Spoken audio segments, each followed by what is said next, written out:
What's the creepiest thing that you've seen other families do that they accept as totally normal? Episode 2. Something that I witnessed for years only began to hit me as the realization slowly unfolded. A family that I visited frequently with all adult children who still live with their parents would coincidentally always have the same exact movie on every single time I visited. They all huddle around as though they are only watching it for the first time.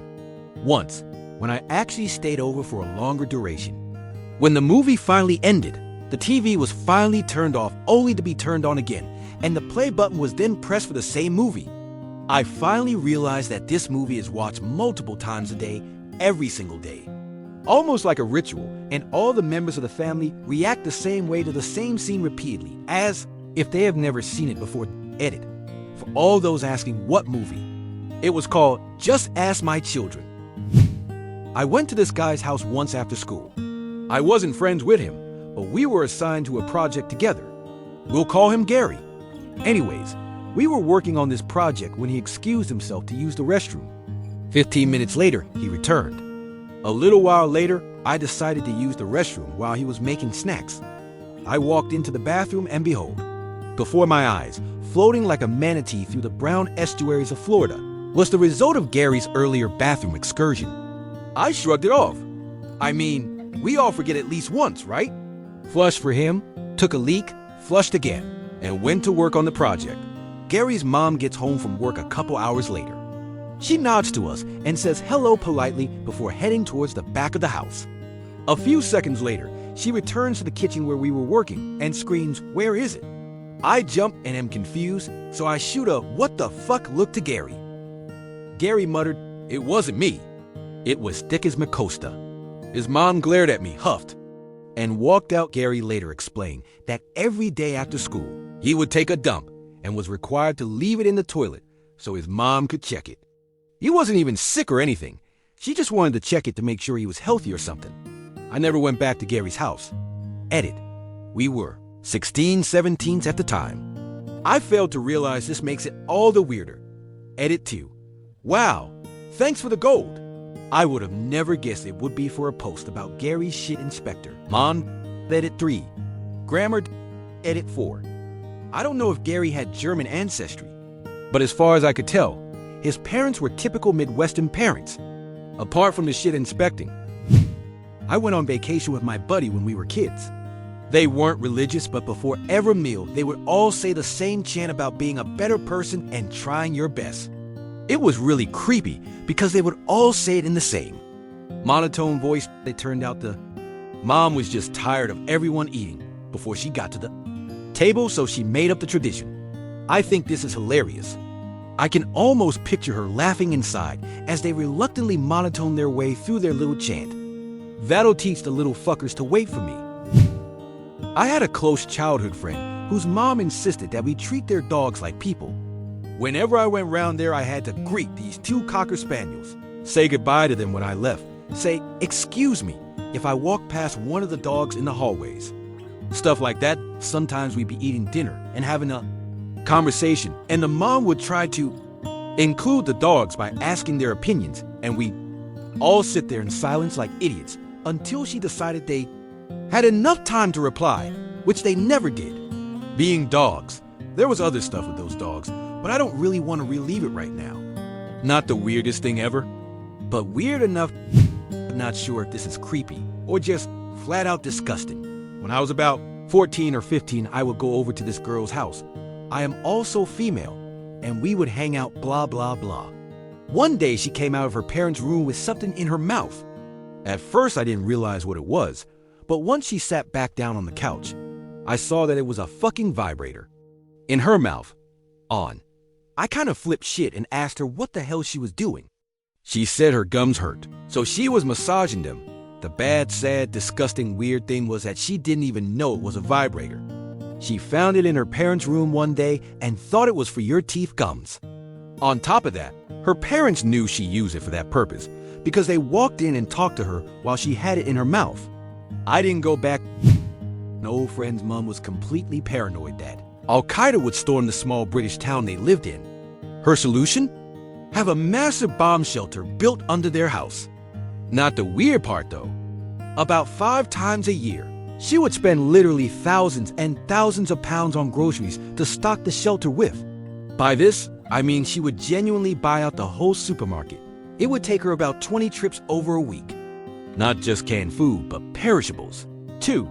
I only found this out by sleeping over on one of her shopping days, where food covered literally every single surface of their massive house. My friend just shrugged it off and was, oh, yeah, just restocking our bomb shelter. We always need to be ready for invasion. The fuck? My family was that weird family. From like 3 to 7, I would only wear my underwear when I was home. I felt free and comfortable that way. So as soon as I get home from anywhere, I'd strip down to my panties, and it didn't matter who was at our house, be it my friends, my siblings' friends, relatives, or friends of my parent.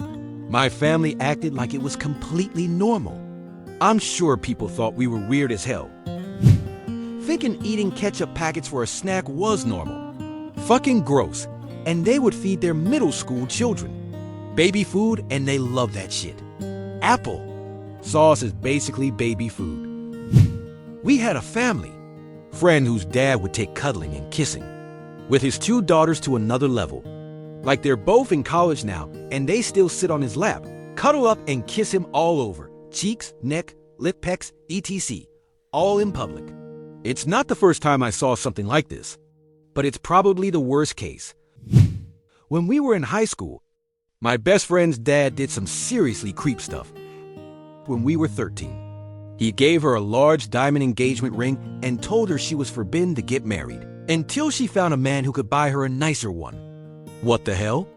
We were 13. We didn't want to marry anyone. We spent most of our time playing N64 and riding bikes. When everyone started dating, she wasn't allowed. Finally, she was very excited and said her dad had a vision from God that she was allowed to date now. I'm religious, so I'm not knocking religion, but dude, that didn't happen. Came to a school dance and pinned the boy she was dancing with against the wall. Police were called. Dad was banned from school campus and all school functions. Even graduation, her mom never said a word that I heard. My friend was embarrassed by it, but more in a oh my God dads way rather than a what the hell this is creepy as shit way. She had 2 brothers, and they were allowed to do whatever they wanted. I stayed the night with a guy I was dating, and the first time I did, I noticed his mom kept grabbing his crotch. I asked him about it when we were alone, and he said, she does it all the time. Then I noticed she had pictures of only him everywhere. She had 2 other sons. It was fucking weird. Edit. We were 16. Saw my friend's dad, like 13 years ago on Halloween, pull his 20-year-old daughter Tiffany over his knee. Took down her Spanx. She was a zombie cheerleader for Halloween, and give her like a real angry dad spanking. It was so weird. A 50-something father of 5 giving his adult daughter a punitive bare-ass spanking. In front of me, my buddy and their other daughter. We were all 15, 16s. I had a friend whose family would never close, let alone lock the door, even when taking a shit. So he'd be curling one out and his parents would come in and brush their teeth or whatever as if it was normal. I burst in on his mother having a piss one time, and she just said, won't be a minute. What? Edit. I get that some families do this. It's just odd to me that they would carry on even when there are guests in the house. I'm late to the party, but I want to share anyway. I once went to my friend's house for her birthday party. I was middle school age. The family was super weird. All the walls were painted these horrific pastel colors. Also, every single room had at least one photograph of Jesus, if not multiple. Anyway, we're all hanging out at the party, and the mother comes up to me and very sternly tells me she would like a word with me.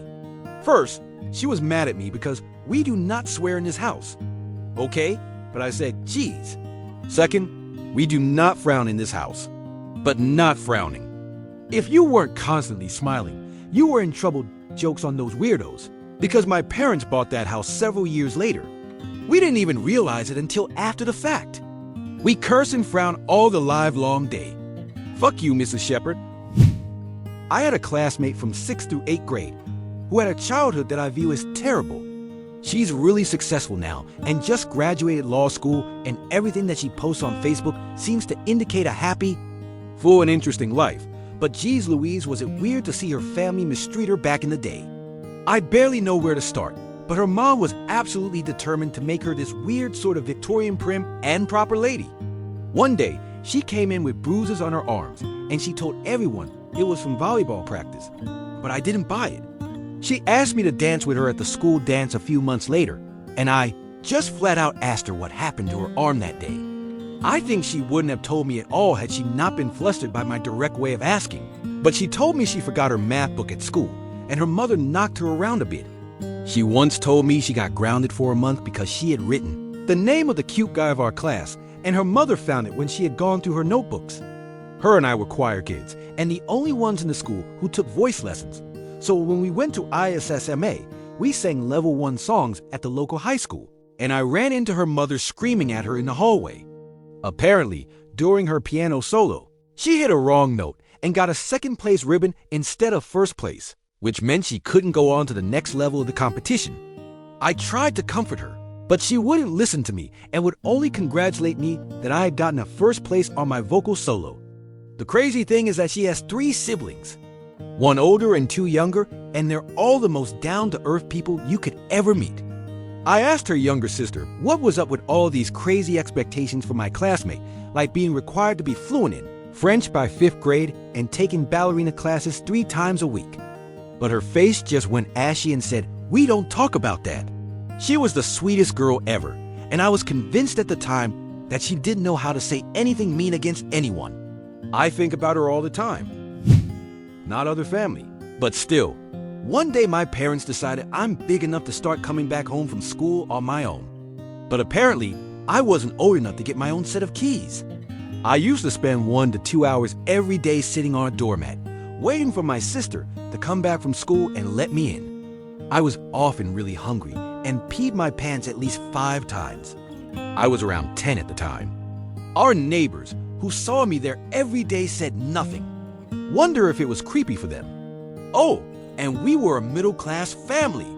After half a year, my parents decided I am trustworthy and made this big funny ceremony of giving me the keys. Made me sign this funny contract to the key bearer and shit. Wasn't that funny for me? They still sometimes make jokes about me not being responsible enough at the age of 10 to even keep the keys. Edit. Dear good, read this before you ask about peeing in the ducking bush. Please. I think it important for the story that I used to live in a block of flats. You know, big, tall house with a lot of apartments. So I didn't have any bush to pee in, and I wasn't sitting outside. I did pee on the stairs a couple of times, but was usually too scared that neighbors would come out and see me. I figured it would be safest to pee my pants. Poo-ire pee was smaller. I feel weird talking about my peeing habits on the internet, about peeing in school. I know it sounds stupid that I didn't do it. But using restrooms in my schools was really scary, ESB for younger kids. The locks was often broken, and older girls would just go inside and open every stall, laughing at anyone inside. I would have to wait for the next lesson to start, and that would leave me longer in a bullying school. So I often thought that I'll manage to hold it until sister comes home. Not the most rational thing. But hey, I was a scared 10-year-old. Also, I could have stayed in school for that time. But I was afraid of my bullies and figured it would be safer to just sit on a doormat instead. I didn't have any friend to stay with, and I guess that even if I did, I would be too ashamed to ask for help. I was living in a neighborhood where there was only school, houses, and a couple of small grocery stores. So didn't have much of a choice. Edit 2. Guys, I do know I wasn't behaving 100% rationally in this situation and could have done a lot of things to make it better. But please, bear in mind that I was a scared, very miserable 10-year-old feeling really neglected. If I could behave like a rational adult, I would have told my teacher about all the crap my parents did and be free. But I wasn't taught that I can ask for help. I was taught that everything that happens to me, I deserve. Never told my parents how tough it was, but it was completely logical to assume that my mother would just say I was doing it for attention, as she did when I reported bullying, and then bring it up for years mocking me. Don't want to be a bitch, but hearing that I didn't make everything to make it less tough kind of hurts and make me believe again that I deserved it. I was just a scared kid, god damn it. I'm really surprised that it happens to so many people. Some parents are just shit. Subscribe to the channel so you don't miss daily stories. Are you familiar with families like this? Write in the comments. See you in the next videos. Bye.